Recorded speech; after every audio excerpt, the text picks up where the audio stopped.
The gossip blog explodes at noon. By nightfall, Veronica whispers, "For life, if you still want it after tomorrow." The board moves the vote to dawn, the storm kills the power, and Elijah's candle throws her shadow across the room like a vow. A key turns in the lock. Then a voice he knows too well says, "Miss Hale, we need to talk about your chief of the ordinary." Before we dive in, make sure to hit subscribe, tap like, and share this video. The more voices we reach, the louder these stories become. And drop your city in the comments. Let's see where love finds us. I don't have a phone number. Best way to reach me is right here in chat. Here's Chapter 1. No title. 1,000 words. The bell above the door gave its soft metallic ping at 6:12 a.m., the minute the sky over the strip mall changed from graphite to that thin, uncommitted blue. Elijah had already set out the sleeves in a neat tower and bled the espresso group heads twice, quiet rituals that made him feel like the morning was something he could hold in his hands. He didn't need to look up to know who had just walked in. The perfume found him first, clean citrus over something warmer, and then the faint winter chill following her like a cape. Large iced latte, 2 caramel, 1 hazelnut, extra shot, half and half, light ice, he said, already pulling the cup from the stack, the muscle memory moving faster than thought. A pause, then a soft laugh that sat somewhere between amused and disarmed. Do I even need to order any more? He let himself look at her properly. She was thick and curvy and unapologetically beautiful in a way that made people in line become extra polite. Her camel coat didn't quite meet at the front. A cream blouse skimmed the topography of her body like a question asked twice. Blonde hair pinned up carelessly, as if she'd done it in a moving elevator. Her gaze, blue, bright, awake, met his name tag and then his face. "Elijah," she read. "Veronica," he said, the name he'd learned 3 visits ago when an assistant had blurted into a phone. "Hale." A tilt of her head, the tiniest knot of surprise loosened beneath her eyes. "You remember names?" "I remember orders," he said, working the first shot, then the second, timing them without the need to glance at the timer. "Names just come along for the ride. Is that a policy?" she asked. "Or a hobby?" "Occupational hazard," he said lightly. The ice scoop whispered against the bin. Light ice, he reminded himself, a preference that had taught him she wanted potency, not bulk. People tell you what matters when they think they're just telling you what to make. And what have I told you? She leaned one elbow on the counter, easy, like she had time to squander. Elijah knew better. She was the woman from the Silvertown car that slid up at exactly 6:12 and left at 6:16, the engine never fully cooling. He'd Googled her once at a bus stop with spotty Wi-Fi, CEO of Horizon Harbor Group. Acquisitions, restructures, and those glossy magazine profiles that made power look like a lifestyle brand. "You like control," he said, stirring the half and half through the caramel and hazelnut before the espresso hit so the sugar met the fat at the right moment. "But you hide it in sweetness." Her mouth tipped, like he'd crossed a line and earned a tip for doing it. "Do you have a script back there?" He shook his head and lifted the cup to eye level, checking the gradient like a sunrise only he was watching. "Just patterns." "Interesting," she said, "because I have a thing for patterns that repeat well." He sealed the lid and slid the drink toward her, added a napkin, and the smallest flourish, a caramel drizzle on the lid itself, a habit he'd fallen into with hers without thinking. She noticed. She always did. She tapped her card, the reader beeped, and she dropped a folded 5 into the tip jar, folded twice like always, like a tiny secret she kept handing him. "Thanks," he said, but the word carried more than gratitude. It carried the quiet relief that she'd come today, again. That the morning had arrived on schedule. "You work every day?" she asked. "Most." He wiped the station, the motion automatic. "I like sunrises, even if I see them through a drive-through window." "Romantic," she said, not mocking it. "Or disciplined." "Both can be true," he said. The bell pinged again. The line grew by 7 bodies. The shift lead called something about a delivery. "Veronica, Miss Hale." He corrected himself internally, tucked her cup into her palm like it belonged there, and took one backward step toward the door. "See you tomorrow, Elijah?" He shouldn't have cared that she said it like a promise. "See you tomorrow," he echoed, and she left in a peal of cold air and motion. The day swallowed him then. It did that. Orders, lids, stickers, a child crying because the donut he wanted had more pink than his brother's, the espresso pump shuddering mid-rush, a co-worker, Lila, nudging him with an elbow as she slid past. "Your lady came," she sang under her breath. "She's not my lady," he said, "because nothing will shut people up like the truth. She's everybody's lady. She runs half the city." "Then she can run it over here too," Lila said, grinning. "At least she tips like she means it." By 10 the line thinned, and by 11 the lull had become a pocket of quiet. Elijah wiped down the counter one more time, then took 10 minutes in the alley that smelled like wet cardboard and distant fries. He leaned against the brick and let the cold bite the sweat at his hairline. His phone buzzed, a text from his landlord about that water heater situation, then one from his mother with a prayer hands emoji and a "call me when you can." He answered his mother first, told her yes, he was eating, yes, he slept, yes, he knew God was not mocked. He didn't say the part about waking up at 4:45 and having to decide whether tiredness or hunger got the first word. He came back in to find Lila counting sleeves and the manager, Rico, frowning at a spreadsheet. "Brooks," Rico said without looking up. "Need you on register. Corporate mystery shopper ratings were mid-last quarter, and I'd rather not have my soul audited again." Elijah took the register and the afternoon jogged by. The bell kept time. At 6:08 p.m., after the dinner rush he hated for its sticky impatience, he was restocking syrups when the Silvertown car slid up outside again. His heart did that ridiculous, unhelpful thing, a sudden sprint, as if he'd been called to the starting line without warning. She walked in like night had changed its mind and gone back to noon. No coat this time, a fitted black dress that knew exactly what it was doing, and boots that could stomp through a boardroom or a snowstorm. She pushed hair behind one ear and looked at him like they were resuming a conversation neither of them had admitted they started. "Large iced latte," he said, but she shook her head once. "Hot," she said, with the same math. He smiled before he could stop it. "So you're letting the day warm you for once." She set her phone face down on the counter, a tiny act of trust or refusal. "Are you always reading people when you should be pouring milk?"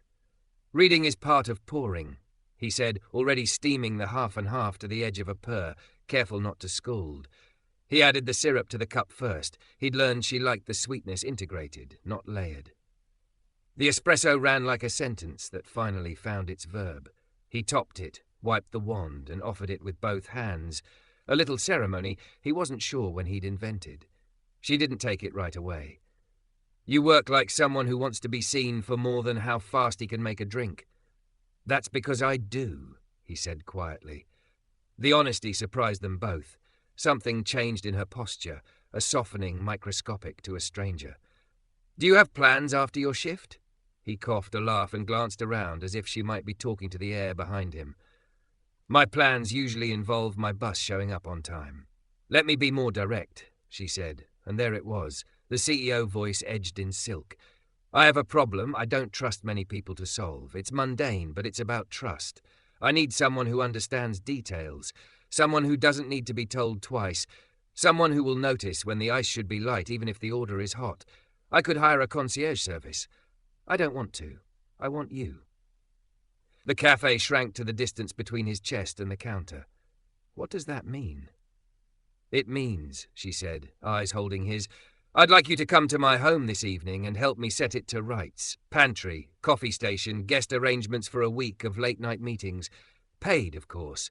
And dinner, if you're willing to risk my cooking." He should have said no. Strangers and boundaries and the stories men told themselves when they walked into the wrong version of a fairy tale. But something in the way she had said, "help me," neither coy nor commanding, landed in the exact center of the place in him that had kept track of her order for months without being asked. "My shift ends at 7, he heard himself say. "I'll need to change." "I have a driver," she said, mouth curving. "He can wait." He thought of his landlord's text. He thought of the envelope under his mattress with $45 he was pretending could multiply. He thought of being trusted, of being wanted for the small things he did well as if they were not small at all. "Okay," he said, "I'll come." Her gaze flicked once to his hands, then back to his face. "Bring those patterns of yours," she said softly. "I have a life that needs them." The bell pinged again, a chorus of mundane, some teen ordering a frozen sugar bomb, the hiss of steam reclaiming the soundscape. She tapped her card, folded the tip twice, set it in the jar. "Veronica," he said as she turned. "Why me?" She didn't answer immediately. She tucked her phone into her bag like she'd made a decision she was going to honor. "Because you remember the things I don't say out loud," she said, and then she was gone into the early dark, leaving the door to swing and the air to decide what temperature it wanted to be. Don't forget to subscribe for more intense cinematic love stories. Your click helps us make the next chapter. Elijah clocked out at 7:01 p.m., with hands he tried to keep from shaking. The store's fluorescent quiet felt like the pause between heartbeats. Lila wiggled her brows as she shrugged into her parka. "Text me if you get kidnapped by the heiress of Latte Land," she whispered. "She's a CEO, not an heiress," he said, but his voice carried more warmth than correction. He slipped into the back, changed into his cleanest jeans and a dark sweater he kept rolled at the bottom of his backpack for bus interviews and unexpected hope. In the mirror, he smoothed his curls, rinsed espresso from his knuckles, and watched a stranger settle onto his face, someone brave enough to say yes. Outside, the night carried the low hum of traffic. The Silvertown car idled along the curb like a patient animal. The driver stepped out, a man in his 50s with a barber-perfect fade and a face that had known hundreds of door handles. "Mr. Brooks?" he asked, as if he'd been expecting a senator. "Elijah's fine," he said, and the driver's mouth twitched with approval. "I'm Darius," he said, opening the back door with a gentle flourish. "Miss Hale asked me to bring you straight in." The interior smelled faintly of leather and something citrus that made him think of the woman who owned the air around her. As the car slid into motion, the city unfurled in reflected grids across the tinted glass. Elijah's phone buzzed. His mother again, then another text from his landlord bumping that water heater situation from problem to problem now. He typed back, "Can send something Friday. Working tonight." Then turned the phone face down, imitating a gesture he'd seen a few hours before. The building arrived like a verdict. Glass, steel, and a concierge whose tie matched the art. Darius led him past a lobby that smelled like money getting things done, up to a private elevator that accepted a key card like a secret handshake. When the doors opened, sound softened. Floor-to-ceiling windows framed a bruised blue sky, the city spread below like circuitry. And there she was, thick, curvy, unfairly gorgeous in a way the room had already decided to accommodate. Bare feet on pale wood, a black wrap dress tied with a not-quite bow at her waist. Hair down now, platinum waves loosening like truth at midnight. "Elijah," she said, and his name in her mouth felt like a door opening in a long hallway. "Miss Hale," he managed, because he didn't trust himself with Veronica yet. She tilted her head, smiling. "If I'm asking you to rescue my domestic life, you can call me Veronica." "Veronica," he said, and the room seemed to agree with the choice. She waved him in. "Shoes anywhere. Darius will be back at 9 unless we're not done. Then he'll wait." A look passed between her and the driver that said this was not unusual. Darius disappeared into the private elevator with the quiet of a man who knew 1,000 thresholds. "Do you want water? Food? A preemptive coffee?" "I realize that's like inviting a violinist over and handing him a student instrument," she said, gesturing toward a marble island crowded with evidence of a life lived at velocity. Takeout menus, a set of mail trays overflowing with VIP invitations and utility bills, a vase of tulips trying their best. "Water would be great," he said. "And," he caught himself, "and a walkthrough of your chaos." She laughed, delighted. "Direct. Good." She handed him a chilled bottle from a drawer that whispered shut like it had opinions. "My chaos begins here." She swept her hand toward a sleek espresso machine with enough chrome to start a band. Carafes, syrups, capsules, a grinder the size of a toddler, and 5 mug trees, some empty, some overgrown, occupied the counter like competing philosophies. "I bought all the things and then never learned to make what you made for me by accident every morning." He opened cabinets. Inside, duplicates of duplicates, 3 bags of the same dark roast, all opened, 6 varieties of sweetener, filters for a drip machine he couldn't yet see, a French press leaning against a Chemex like one of them had lost the argument. Beneath the island, a drawer of teas, then another also of teas, as if her solution to stress had been to acquire the concept of calm rather than practice it. "Okay," he said, the word becoming a scaffolding. "First principle, we reduce friction. Everything you reach for most lives within one step of the machine. We create a left-to-right flow. Cups, sweeteners, tools, beans, grinder, machine, milk, napkins. We label like we're helping your future self in a crisis." "My future self is notoriously unhelpful," she said, leaning hip to counter. The dress clung and then let go, a black tide that knew the moon. He pulled his gaze back to the work and let his hands start telling the room a different story. He sorted mugs by size and frequency, set aside the ones that were gifts without function and the ones that made sense in her hand. He corralled stirrers in a low ceramic, put syrups on a lazy Susan so you didn't have to be an octopus to reach them. He decanted beans into airtight containers and labelled them like someone who believed mornings could be tamed. Veronica's daily, Veronica's meeting armour, Veronica's do not have after 3. He moved the milk frother near the outlet that didn't throw sparks and transferred the teas into a shallow drawer where their names could be read at a glance. She watched him with a focus that felt like standing under a sun lamp. "You do this the way a surgeon preps a tray." "I grew up in a house where chaos announced itself," he said, surprising himself with the admission. "If you knew where the flashlight and the Bible were when the lights went out, you were already ahead." A softness crossed her face. "Is that why you like sunrises?" He looked up. Her eyes were right there, clear, blue, interested like the first day of something. "Sunrises mean you get another try." She stepped closer, not quite touching, the citrus and warmth scent now braided with the quiet of a home no one had learned to speak in. "You're good at this," she said. "And not just the coffee. The patterning, seeing what lets a life move without snagging." He pointed with a pen at a cabinet to her right. "Open that." She did. Inside, instead of a jumble, were 3 shelves, cups, plates, bowls, soldiered in lines with a sane logic. She laughed. "When did you?" "You were telling me about your future self," he said. "I took the liberty. I like when you do."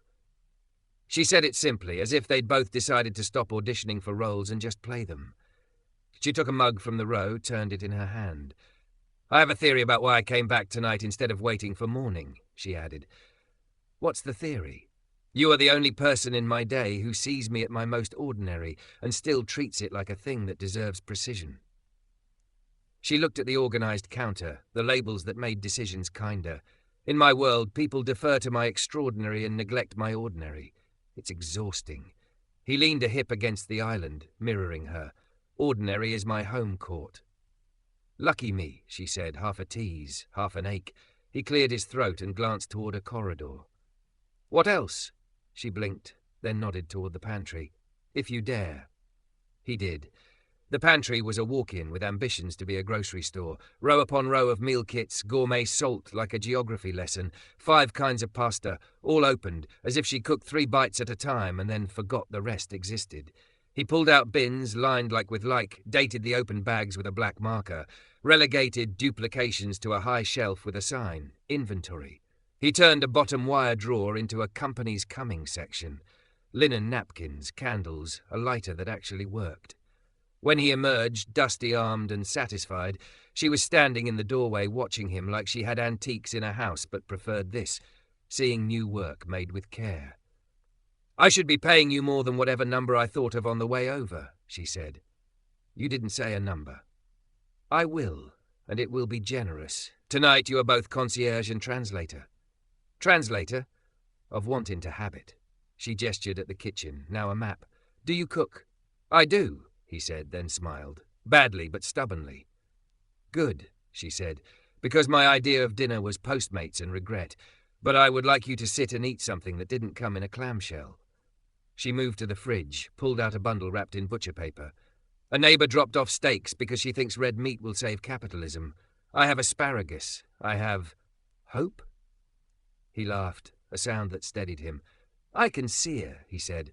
"You salt like you mean it. You don't touch the pan too much. You let rest. Simple."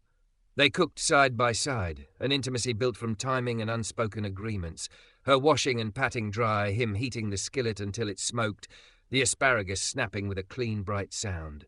The vent hummed. The city pulsed on the other side of glass. When he plated, she brought out 2 heavy white dishes that made the food look like a decision taken seriously. At the table by the window, they ate and let other facts arrive. She'd grown up 2 states away in a cul-de-sac that taught her ambition by accident. He'd started working at 14 and had not really stopped. She had a laugh that showed up fully when she forgot she was supposed to be composed. He had a way of listening that made silence feel like a bridge rather than a cliff. Halfway through, she set down her fork. "You asked me earlier, why me?" And I answered with something flattering, but not whole. "Do you want the whole?" He swallowed, nodding. "Because I saw you see me," she said. "In a place where people see my watch and my driver and my schedule, you clocked my light ice and what it meant. You didn't make me small for needing things just so. You made it normal. That made me want to be known by the gentler parts." He looked at her hands, steady, ringless, elegant in their utility. "Gentle doesn't mean weak." "No," she said, "it means chosen." They finished the meal with comfortable quiet. He cleared plates before she could insist on doing it herself, rinsed and set them to dry in a rack he'd placed with annoying perfection. She leaned hip to counter again, the rhythm of the evening settling into something that felt like a proposition without hurry. "So," she said, voice low, "will you come back tomorrow and keep going?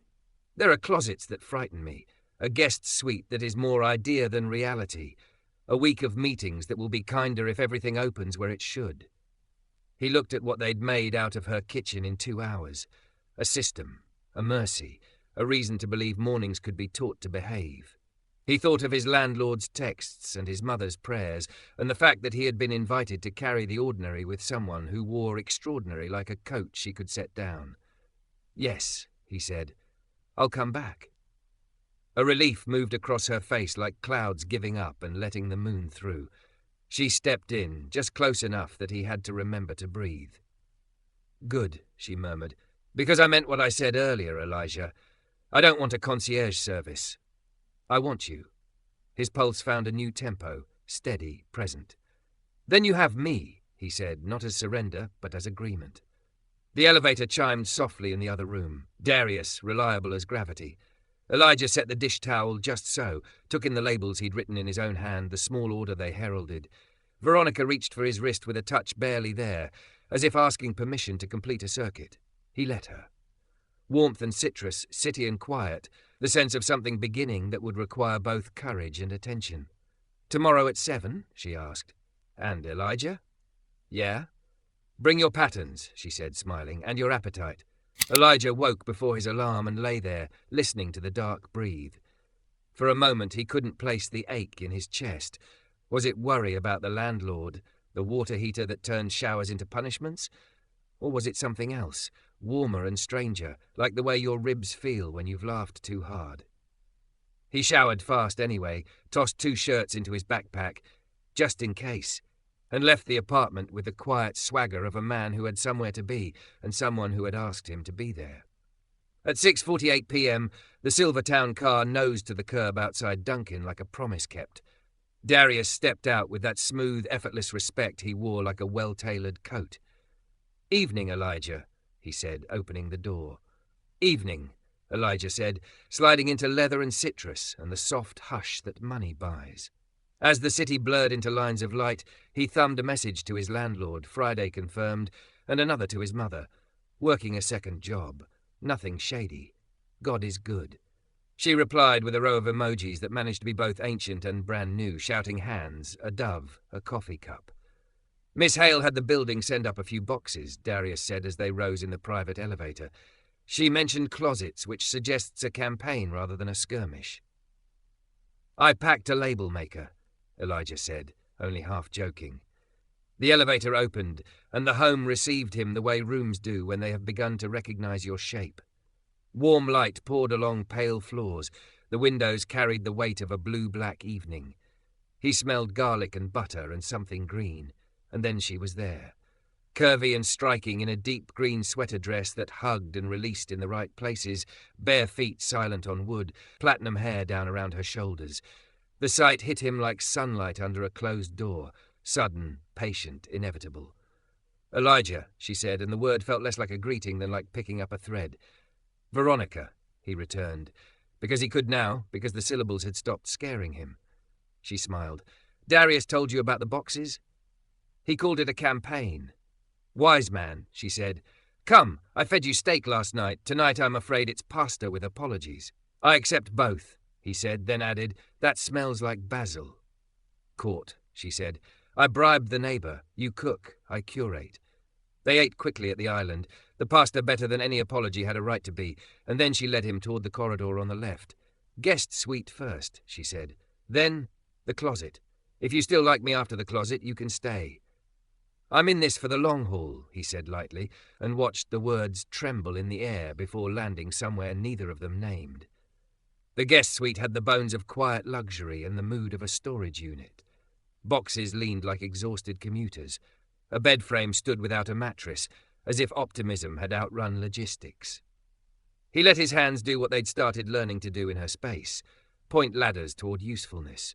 He flattened boxes, sorted linens by size and season, found the mattress still in plastic, and orchestrated a slow, careful unroll while she held and tugged and laughed at the way the vacuum seal snapped like thunder. They dressed the bed together, corners crisp, duvet fluffed into a cloud that announced itself. Elijah put 2 identical lamps on either side of the headboard, then reached behind the nightstand to fish out cords and guide them into a channel. "If a guest needs to charge a phone at 2 a.m., they shouldn't have to become an electrician," he said. "You're preaching a gospel my board doesn't know exists," she said. "They plug chaos into chaos and call it a power move." He stepped back, took in the small mercy of a room now ready to receive. "Your guests will think you planned it this way. They'll be half right." She glanced at him, then down the hallway. Now, the closet. The door opened onto a cathedral for clothing, and a cautionary tale. Silk and wool, leather and denim, a rack of softly structured dresses that would have made a stylist try to charge admission, and beneath it all the quiet avalanche of shoes. Shopping bags clung to corners like unconfessed sins. It was beautiful, and it was drowning. "Okay," Elijah said, his voice low the way people speak in sanctuaries. "We keep what serves who you are. We release what serves the woman you bought for a season, and then didn't miss." "You say release, like you've done this before," she murmured. "Grew up with 3 sisters," he said, smiling. "I learned the difference between fashion and outfits and armor, and I learned that closets are where people tell the truth to themselves." She leaned against the doorframe, watching as he drew a plan. He mapped zones on sticky notes. Boardroom, off-duty, travel armor, soft days. He sorted by fit and feeling, not just color, inviting her to try on rather than defend. She stepped into a navy sheath that turned gravity into an admirer, and then a pair of dark jeans that made her look like a woman on a Saturday who knows exactly what will taste good at noon. "Keep," he said softly, each time something aligned with what he'd come to understand. Her power didn't need to announce itself. It needed a place to sit. They made donate piles with reverence, not punishment. He built a shoe wall that started with shoes you'd run your company in, and moved toward shoes that will remember the dance floor with you. He placed a small bench near the full-length mirror, a signal to rest in the middle of the daily performance. He arranged jewelry like punctuation, periods for certainty, commas for conversation, an exclamation point or two reserved for when she wanted the room to applaud without her asking. Halfway through, she sat on the bench and rubbed her wrist, a gesture he recognized from the morning rush when someone's day was trying to talk them out of finishing it. "Break?" he asked. She surprised him by shaking her head. "No, but—" She looked at him directly, blue eyes clear. "A question. What do you want, Elijah? Not tonight, not pasta or pay. What do you want?" He had 100 answers, and for once he didn't want to hide any of them. "I want to stop having to choose between buying a winter coat and paying a bill," he said. "I want to get my HVAC certification or finish school, something with a name and a license that doesn't evaporate when a manager changes. I want mornings that feel like opportunities, not emergencies. And I want—" He stopped because he was not a foolish man. She waited, patient.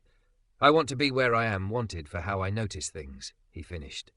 She exhaled like the answer had been held in her own chest. Good, she said, because I want to hire you. He blinked. Like to organize closets. To manage my life, she said simply. Not as a butler. God, no. Not as a fixer either. Those are wolves in expensive coats. As my chief of the ordinary. Hours flexible around Duncan, while you decide about school, paid like your brain is the asset it is, with benefits and respect and the authority to tell me to sit down and drink water before I forget I'm a person. His heart did the thing again, ran towards something his head hadn't yet named. That's not a real title, he said, buying time with humour. It is now, she said, and if my board asks, I'll tell them I made an acquisition. He laughed, then sobered. Why me? Because you make order feel like care, not control, she said. Because when you write labels, I feel less alone. Because when you said I'm in this for the long haul as a joke, my body believed you. She stood, and the green dress caught the light, the curve of her hip throwing a small moon onto the floor. Elijah, I order entire companies around before lunch. I'm very good at the performance. But no one has ever said to me, your guests shouldn't have to become electricians at 2 a.m. and meant you shouldn't have to either. I want that voice here. For a long time. For life, if it works. The phrase landed like a key. For life. He felt the word slot into place against old emptiness. A rental history of moving every year. A series of jobs that called him Buddy and Hey You. He swallowed, throat tight. That's big. I don't do small, she said, and the softness at the edges of her mouth kept it from being a threat. You can say no. You can say let's try for a month. You can say I want school first. Any of those are fine. But my offer is not charity. It's strategy. I perform better when the person who remembers my light ice is in my corner telling me to put down my phone and pick up a fork. He thought of his mother's dove. Of the envelope under his mattress that might one day grow wings. Of this woman, thick, curvy, formidable, who had not tried to be less to make room for him, but had made room anyway. Then let's try for a month, he said, voice steady, with intent to renew. Her smile answered like the sunrise he chased from a drive-through window. Deal, she said, and held out her hand. He took it.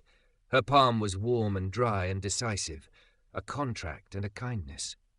They finished the closet like people who had chosen a side. When they were done, the room didn't just look neat, it looked inevitable. He stood in the doorway and watched Veronica walk from one zone to another without snagging, like a sentence that finally knew where to end. Darius pinged him on the house intercom, polite as always. 10-minute warning if you want a ride, he said. Veronica glanced at Elijah. You taking the car? He hesitated. I can bus.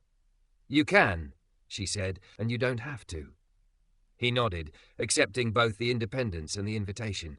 Car tonight, bus tomorrow. A man must maintain his mystique. Ah, she said, so that's what this is. At the door she pressed a small envelope into his hand. Advance, she said, forestalling his protest with a look. For the water heater and for the fact that you labelled Veronica's meeting armour without laughing at me. Never, he said. Armour is not to be mocked. She stepped closer, and for a heartbeat the apartment changed shape, as if bending to accommodate a moment neither of them had rehearsed. She kissed his cheek, not coy, not corporate, not anything but thanks, and her perfume braided with basil and butter and Sharpie ink. Tomorrow, she said, bring your patterns, and bring the version of yourself that wants mornings to be opportunities. I have a house that can be a school. In that case, he said, unable to help the grin, I'll need a very sharp pencil. The elevator hummed. Darius waited. Elijah looked back once as the doors slid shut and saw her standing barefoot in her green dress at the end of a corridor that no longer scared her. She lifted a hand. He lifted his. The air between them held a long, clean line. In the car he opened the envelope. The number inside was not just generous, it was respectful. It looked like belief. He tucked it into his bag and stared out at the city streetlights threading their constellations. For life, she'd said, as if a life could be ordered the way a latte could. 2 parts sweet, 1 part control, extra shot of courage, light on the ice. He didn't know where they were going. He only knew he had been seen and hired and touched on the face like a person who could carry both trouble and wonder without spilling. He closed his eyes and felt the car move him forward. Tomorrow. He would show up with labels and lists and something like faith. And in the morning, when the bell pinged at 6:12, he would make a drink for a woman whose order he knew by heart, and for himself too. A first draft of a life, warm instead of cold. Duncan at dawn felt different when your night had ended with an envelope that made your spine uncurl. Elijah worked the morning rush with a steadiness that surprised even him. The lids clicked on true, the milk sang at the right temperature, and the bell at 6:12 felt less like a test and more like a metronome. Veronica didn't come. Of course she didn't. She slept like people who owned their calendars. But her absence felt like permission rather than lack. He carried her order in his hands anyway, a hot version for himself, caramel and hazelnut and a little mercy, and thought about labels and the word month. By noon his landlord had texted a photo of the new water heater, gleaming, almost flirtatious. Elijah sent a thank you and a promise to keep the noise down after 10. He messaged his mother too. Bill handled. Love you. She sent back 3 hearts and a sentence he could hear in her voice. Don't forget who you are when you start getting invited upstairs. At 6:46 p.m, Darius was already outside. Evening, he said, and there was a fraternal tilt to it now, a sense that they were both enrolled in the same quiet mission. Evening, Elijah said, sliding in. Is it a campaign or a war tonight? More like logistics with feelings, Darius said, which made Elijah grin. In the private elevator, his phone buzzed. Lila, a selfie with a frosting moustache, captioned, Your lady skipped today. You okay?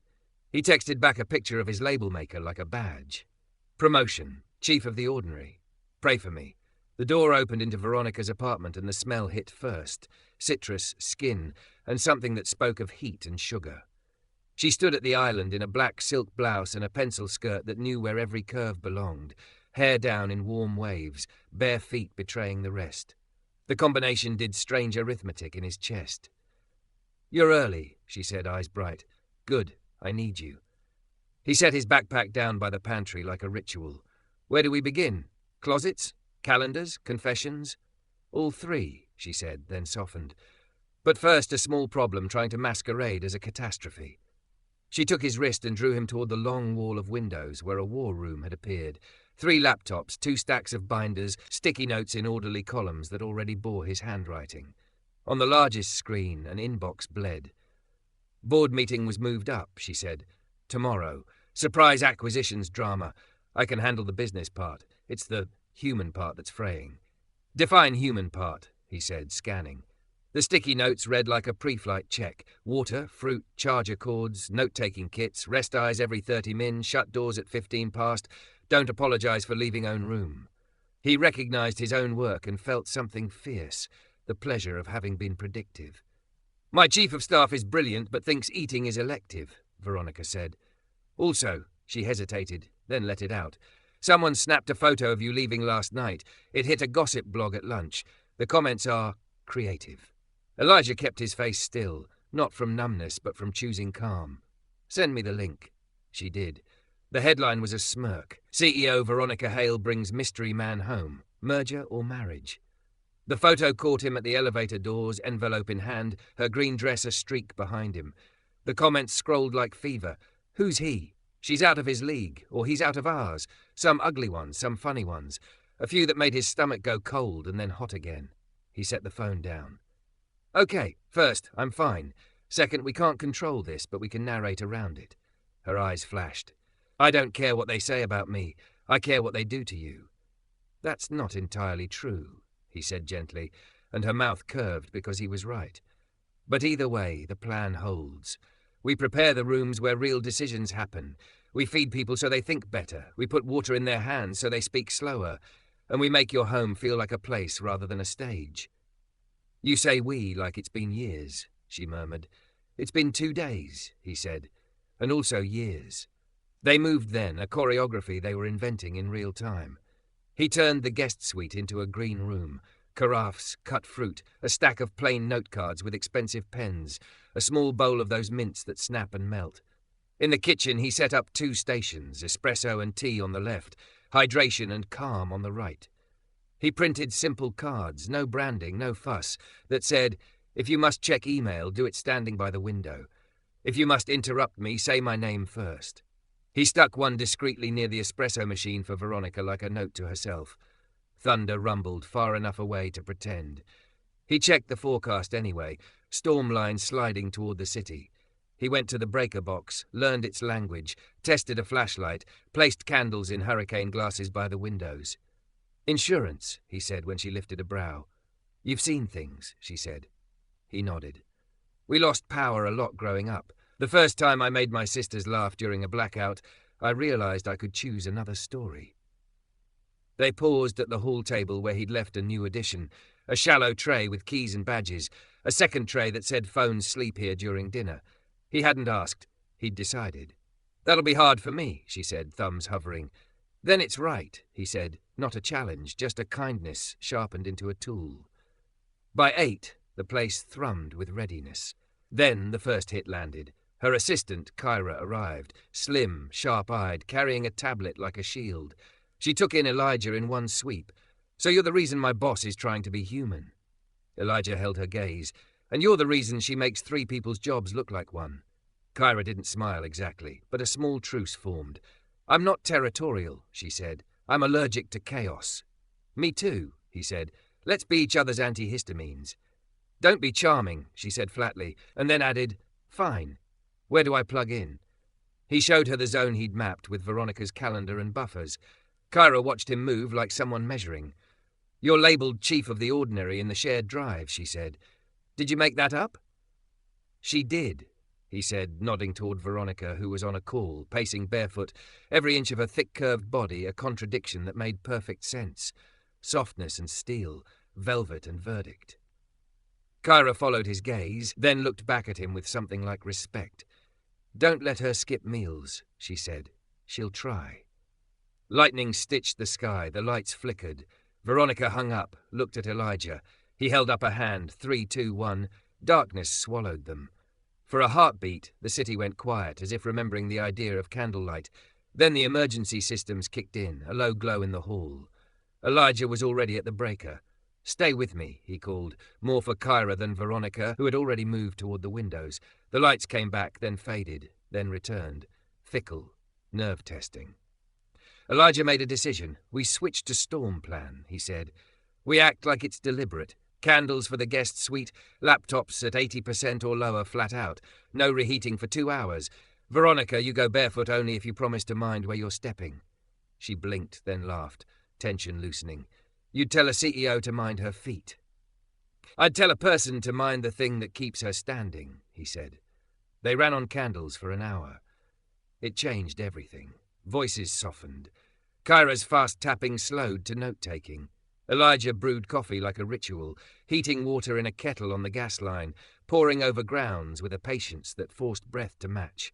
Veronica came to stand beside him, close enough to feel the halo of her body, the heat and gravity, and the way the blouse skimmed softness like a promise the world was allowed to see.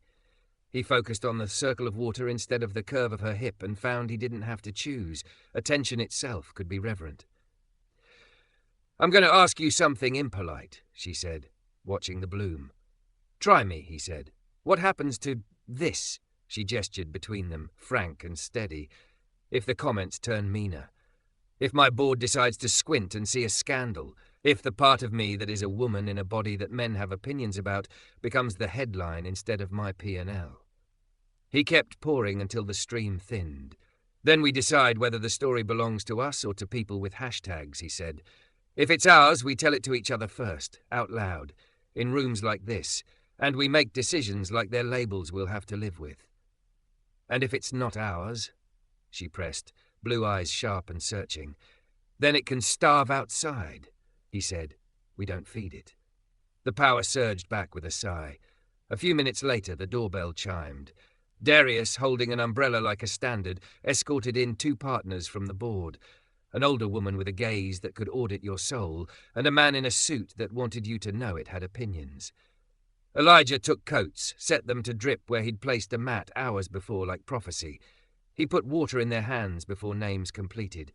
Kyra's eyebrows flicked. Not bad. Introductions were decently made. Veronica commanded the room with that paradox he was learning to love.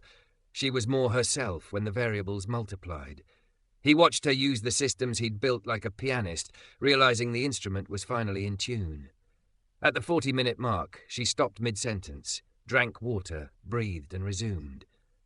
The older board member clocked it and nodded once, as if someone had just introduced good governance for oxygen. During a lull, the man with the opinionated suit leaned close to Elijah. "And you are?" "Elijah Brooks," he said. "I manage operations for the meeting." "So, staff," the man said, dismissive because that was his native language. "Staff," Elijah agreed, smiling, because yes, and also no, and he didn't need to teach this man that lesson tonight. After they left, Veronica sagged against the counter for 3 seconds, then caught herself. He put a bowl of sliced pears in her hand and a napkin on the island. She ate standing up like someone who had learned that sitting down would invite collapse. When she finished, she looked at him the way people look at the thing that got them across a bridge they didn't realize they were crossing. "They'll come back at 9 tomorrow," Kyra said from the doorway. "And, Veronica, you were different, in a good way." She glanced at Elijah. "Whatever you're doing, keep doing it." When the door closed, Veronica stepped into Elijah's space, close but not cornering, her gaze searching. "It's dangerous to owe someone with your nervous system," she said softly. "You don't owe me," he said. "We're building something. You pay me. I serve you. We tell the truth and we rest. That's the ordinary. It's holy if you do it right." She exhaled a laugh that wasn't quite a laugh.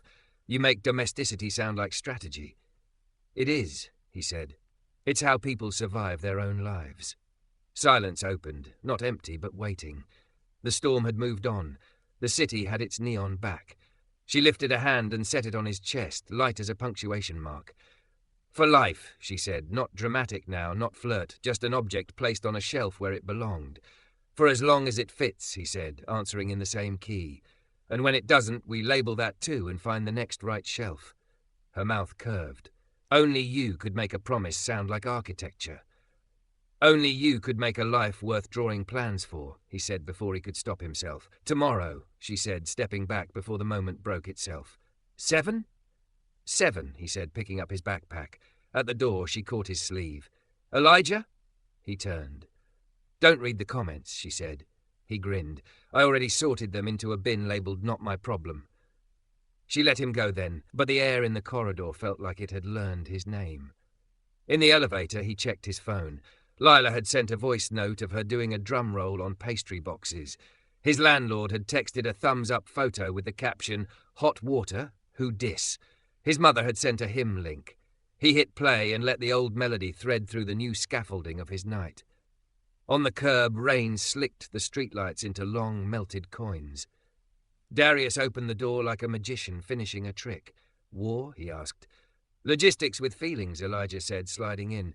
"Ah," Darius said, pulling into the stream, "the only kind worth fighting."